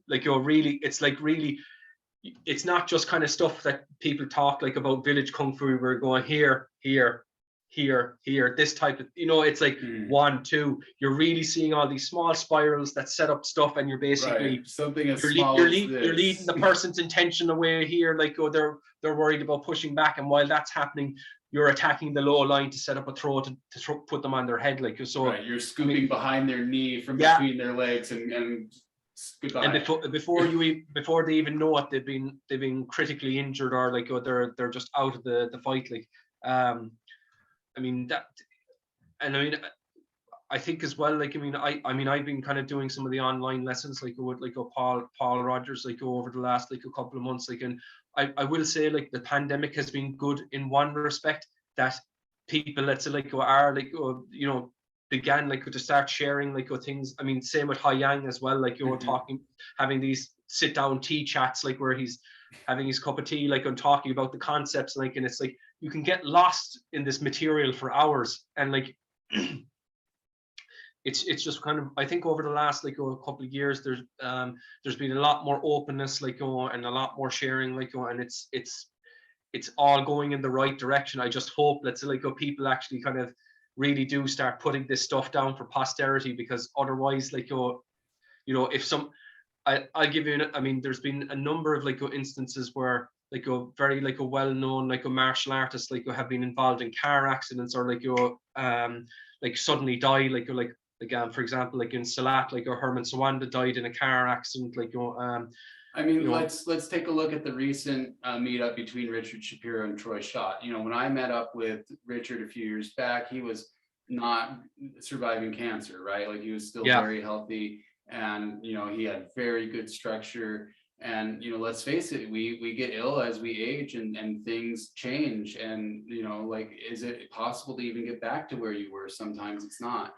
And I think with those particular types of meetups, I mean you've got let's say 2 people coming at this particular martial art from 2 very different paradigms, or 2 different lenses that they're looking at the art through, and both are valid. It's like saying, what is God? Who is God? right. The creator, or whatever you want to say. It's and Buddhists will say, what God? Exactly, you know, it's like, yeah, it's I mean, I mean, I think let's say like a Richard, let's say like a is totally like entitled like to have his like a belief, and I'll be honest about it, like there is, let's say, like a mysterious like a element like with the Bagua, like compared like to some of the other martial arts. There is a certain like a feeling, and like it's got these certain roots around it, like which are almost like a kind of like a Taoist shamanic, like, or whatever you want to kind of say, like there is that element like to the art. On the flip side, then let's say Troy, like you've got person who's coming from a sport like background, like looking at he's also a chiropractor by education. So yeah, he's very much about physical you know, fitness. You know, and I mean, I mean, I believe both of these things like you can kind of like live like together, because they're both like halves of the same like right. the one thing. It's just I think like whatever like a way you are like centered like as a person, you'll gravitate like towards like one side or the other. For me, I can see value like on both, like the healing, like meditation, like spirituality, like aspect of Bagua. I'm not a I'll fully admit I'm not as, you know, that heavily like invested like in it. I've really kind of looked at Bagua through the martial like prism. But like that being said, like I don't think, let's say, like Bagua is necessarily an art like that fits into the Sanda platform. I mean, there's some elements you can extrapolate like and put in there. We're talking maybe the throws and the setups for it, but I mean, I feel like Bagua, in order to live, is going to have to be integrated with some kind of groundwork system like Sambo or Brazilian Jiu-Jitsu. Just so that, you know, the value is really known, because when you do a throwing art, when you do a locking art, when you do a grappling art with, you know, there's still strikes in there, sure. Yeah. But, you know, something like that is going to really value what's within Baguazhang a lot more than somebody who's coming from, say, Muay Thai or like Kyokushin karate, you know, something you know, more grappling oriented.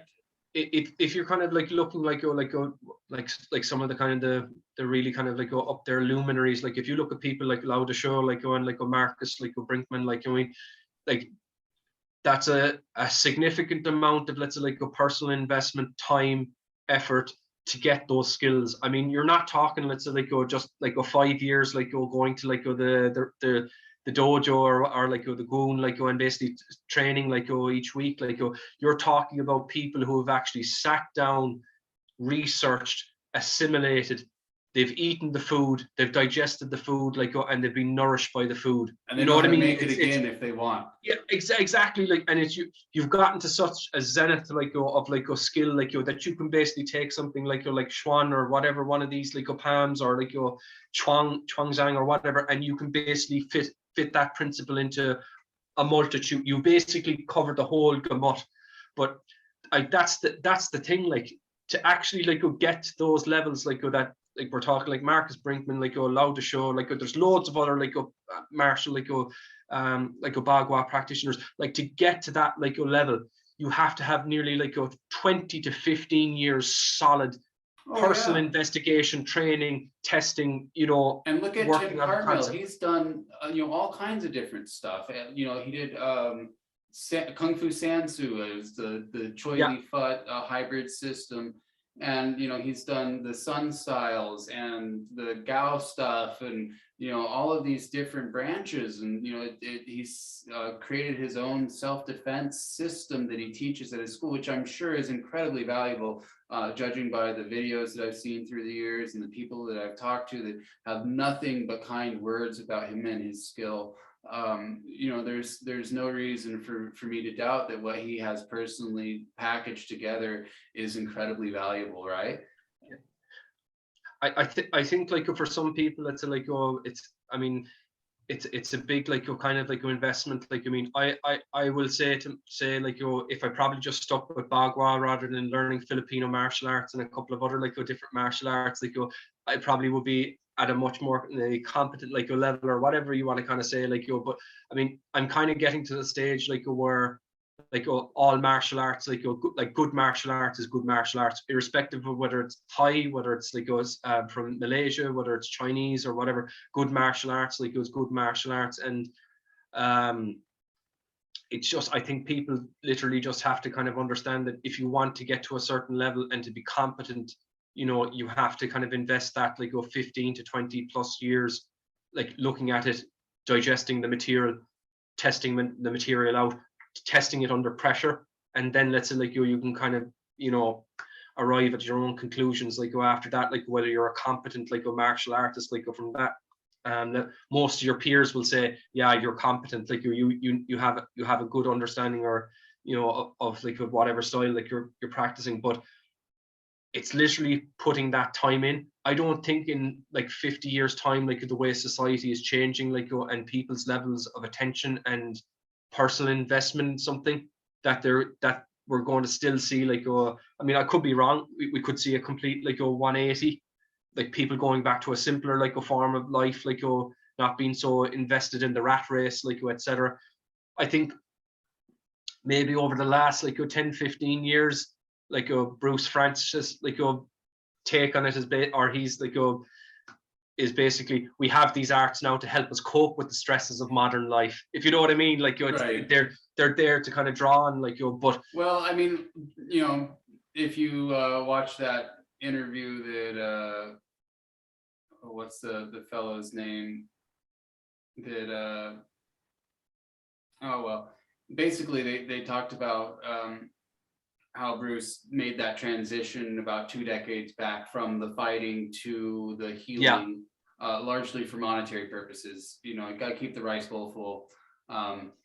Yeah, I mean, listen, being honest about it, like people have got to eat, and people have got to feed their families, and you got to pay a mortgage and stuff like that as well. I mean, I don't see let's say like any issue let's say like with people let's say like teaching like martial arts, let's say like for let's say like to actually like you know, support themselves, like it's like a skill set like any other. I just kind of like think let's say like if it gets into a kind of a territory like where it's like all about let's say like money and the earning of money, like then you're kind of like detracting away like from the actual value of the art itself. It's kind of, I mean, I'll put it this way like as well, if you look at like a lot of the kind of the transactions, if you're talking let's say like transmission of knowledge, especially with the super rich like Chinese, like maybe in the 1800s, that could afford to buy good kung fu teachers, like for that like whatever amount of let's say like money, they would say, I will teach you this amount of the system, and it's a transaction. It's like, yeah, right, there you go, you've got this syllabus and this is yours to kind of play with like for until like you grow old and you're unable like to do the system. But I mean, there's people as well like that they teach the martial arts like for the actual love of it, and the actual, it's a human connection as well. I mean, being honest about it, paying like your Wong like your €8 like a class like for like learning Xingyi and Bagua like in Tantue, like it's like, you know, that's not a huge like a sum of money for the value that you're getting out of it, like, you know. You know, I offer a sliding scale myself for my instruction. You know, I have very high prices on my webpage and on my card, and I tell people, listen, I'm a person, talk to me. You can't afford it, it's fine. If you're going to be here for it, pay what you can, and if that's nothing, fine, just keep showing up. Yeah, I mean, the worst thing like I've kind of encountered like was like your people that's like you're not appreciating like your time and your effort, like to actually like some people, I mean, I've had people who turn around to me and say, I want to learn the whole system of like I want to learn the whole like Bagua like or whatever, and it's just like, okay, grand. So they turn up like for the first 4 classes and then poof, disappear.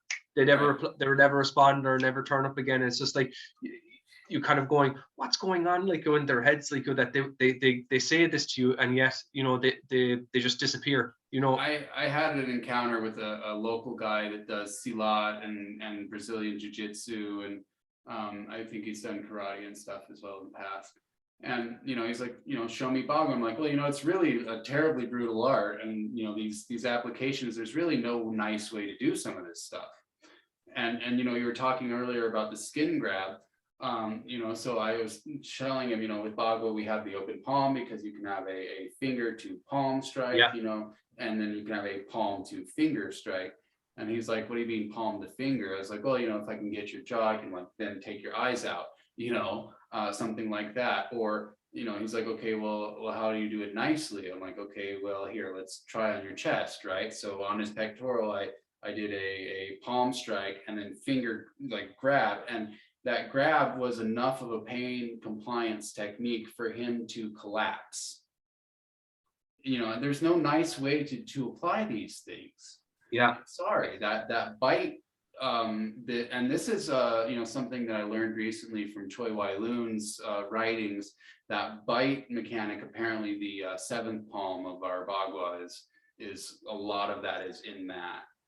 That particular like Wong showed, it's like for what was the seventh, like you had that kind of down to here, like right. He showed like that is basically a double catch on the clavicle, like bring it, and basically you dig in under after that, and you drop your body weight down, and then it's like that particular like move after that is basically like you're hitting the carotid artery, like with the forearm, and then to the xiphoid process, like here underneath after you've gotten that initial like there's you're doing a lot of these things that like medically like speaking, they're super dangerous. If you break somebody's xiphoid process and shove it into their lung, you're talking a person like that's another like a thing I try to explain like to kind of people. That's like there's a linkage often between like the actual language like of the technique like and the actual like the technique itself. So like when I was training like with that Wing Chun student like in the University of Limerick, like we were doing an exchange like Fa Chan Wing Chun, this particular like a maneuver like Satsung like or Guai Shat Jung, or the devil like killing like Pam. So that's the translation of devil killing Pam, right? That particular like a maneuver, let's say if you're doing it, let's like go from this Qiao like position, and you've trapped underneath the lower hand. Lower hand is basically hitting the xiphoid process or the pancreas, right? The other hand, let's say like go above, like is basically plowing through, either hitting like the trachea, the carotid artery, like etc. Now, if you hit, let's say like the xiphoid process, like with that particular like palm strike, you're disrupting the vagus nerve. The vagus nerve is basically what controls like the heart, right? So when you think about when I think back on it, like Guai Sat Jung, like like the devil killing Pam, it's like you've basically cut off like you've hit the actual the nerve center that's actually linking to the heart. You've either crushed the trachea or hit the carotid artery, like which either cuts off the air directly, or you cut off like the air to the brain, all in one maneuver at the same time. So like you're talking like, unless this person like gets immediate medical attention, they're probably going to die. Right. And the other thing that, I mean, when you think about these things like from a historical like perspective as well, I wrote an article about like Guai Sat Jung like on my Facebook page. I wrote a note about it. I mean, if you look at, let's say like a Chinese person like back in maybe the 1800s, and you see some of the photos, there's not a huge amount of, let's say like muscle or fat on an average person's bones. It was a hungry time with all the rebellions. Yeah, I mean, you're talking people who are just borderline, like if they went another 5 days without food, they'd probably die, like, or they'd start getting really infirm, or whatever you want to kind of say. So like you have people, let's say like if you're hitting them as well, like these techniques, there's not much padding that's going to protect the internal organs either. So I mean, people think about like you see these things in the kung fu flicks, like where someone hits them like that, like, and then they basically they reel back and they start spitting out blood, like I mean, this would have been a reality like back then, because there's no kind of like fat or kind of like extra muscle like to pad like your internal organs, like literally small the whole people, thing of going back to the point we said earlier on, people learning how to actually like hit with their fingers in the sense that they were like needles or darts, or like like a nail like you're driving into someone's like a body, like that's really real stuff, like where you can actually it might be harder like to deal like with a kind of a Caucasian like that maybe weighs about 250 pounds now, like there's a lot of layers and there's a lot of padding like now, but I mean those skill sets like for back then, I mean, that's a reality, like being able to dig into someone's internal organs, whether it be their intestines or their like a Russian liver or strongman whatever. would have a lot of immunity to some of these techniques, you know. So like we keep hearing about these Chinese martial artists who fought, you know, foreign interference, you know, actors, basically, you know, the 8 Nations Alliance that we read about in the Boxer Rebellion. You know, they were doing, you know, intelligence and soft warfare and stuff like this for decades before there was that armed aspect to the Boxer Rebellion, that sort of thing. So, you know, these big dudes would come up and these Chinese guys like, oh yeah, I'm gonna, you know, get you with this organ. So you guys got muscle and fat and hair, and you know, what are you gonna get to? You know, it's not gonna work the same, you know. So that's why you have these giant guys like Zhang Xiaodong, who were famous for defeating these bigger dudes because they were also bigger. You know, so it was like, hey, fight somebody your own size, right? Okay, well, here's Lightning Hands Zhang. He's gonna get up there. But I mean, that's, I mean, when people look at like a martial arts and like a martial arts, like your techniques, like your, I mean, if you're looking at, let's say, like your Wing Chun, which is a kind of, or even Bagua, like you're talking about a system like that's built around the 1800s, like etc. You've got a very different, let's say, like your martial landscape than what you're having to deal with nowadays.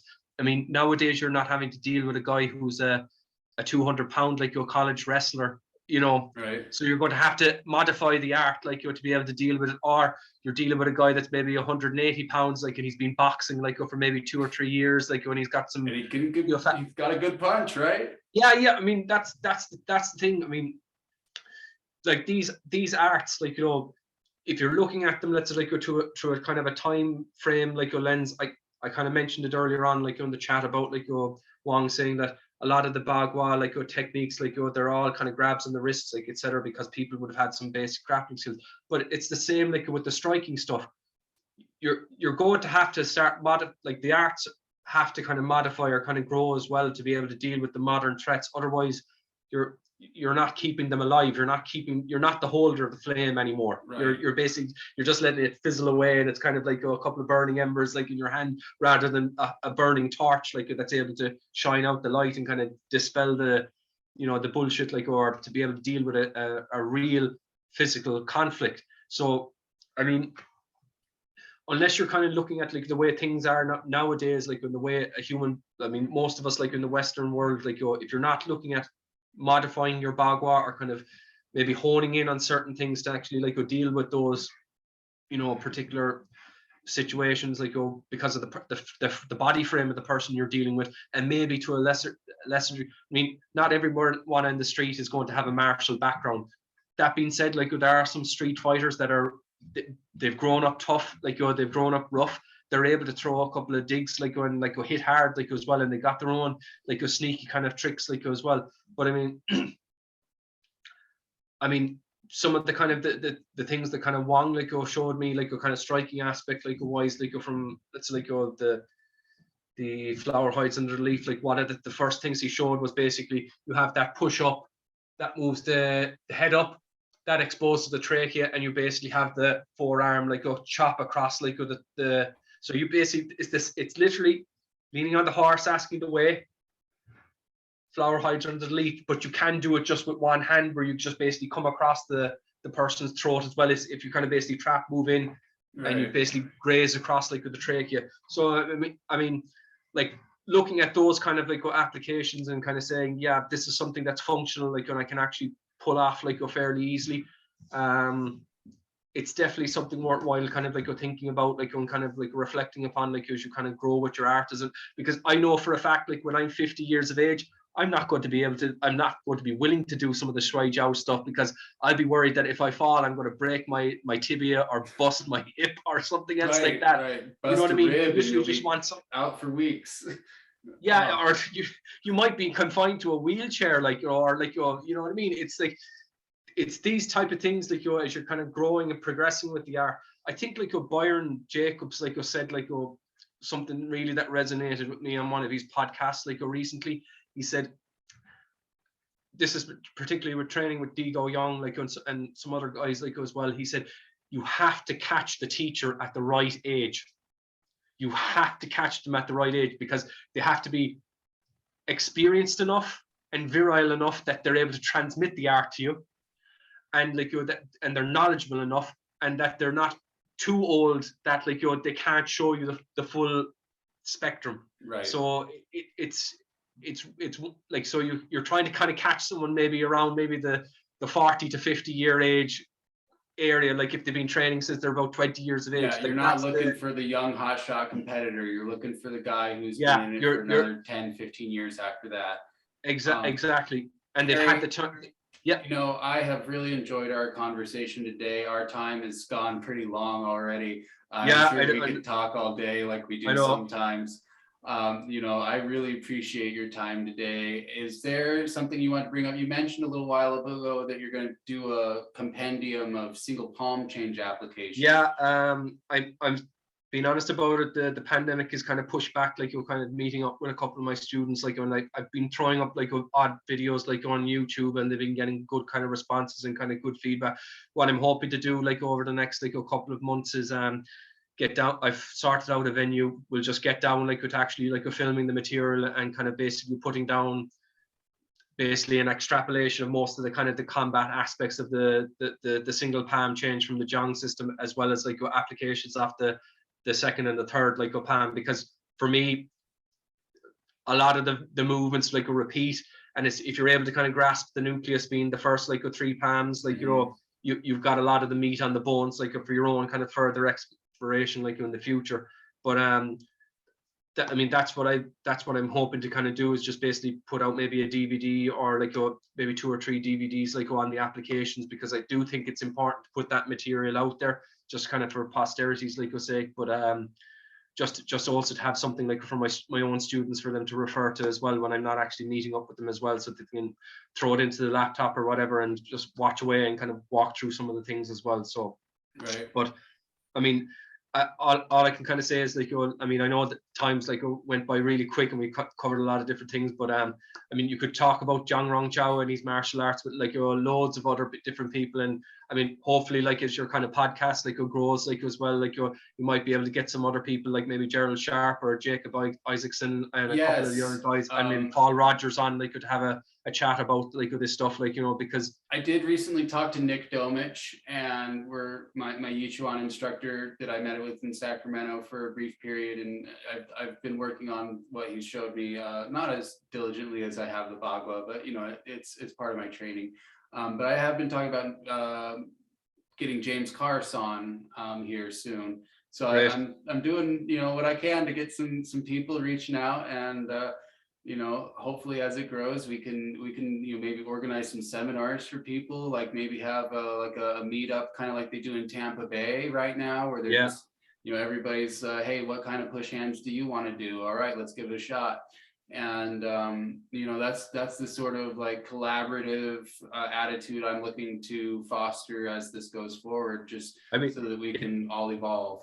I mean, it'd be great like if there was kind of like not I mean, I wouldn't call myself like an expert like on Jiang, like, but it would be really interesting to have maybe kind of like a round table of like some of the people who've actually like studied the system like from different like aspects. Andrea like, Falk and Gerald Sharp, and you know, Kelly Whelan, and you could basically for me, I like when I like learning like the Baguazhang, like it was just like skimming the surface first, like I mean, you know, I haven't had the chance like to kind of like study like the kicking form or like some of the weapons like in depth or hands-on like with a person, like hopefully like in the future like I will be able to do that. But I mean, doing the lessons like with Paul Rogers like at the moment, like it's been really a really great like a couple of like weeks. Like we did like a couple of weeks last year, like just doing the Baguazhang like and getting down to studying like with the Baguazhang. Like I mean, Paul's like a great teacher, like, and even our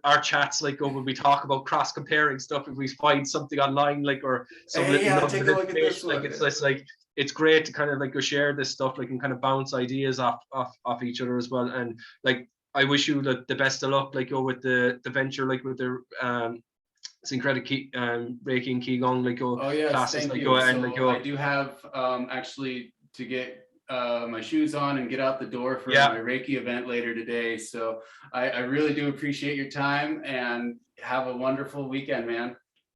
Thanks once again. Let's like go, Matt, like go take care and look after yourself, and look forward to chatting in the future. Take care. God bless. God bless you and your family.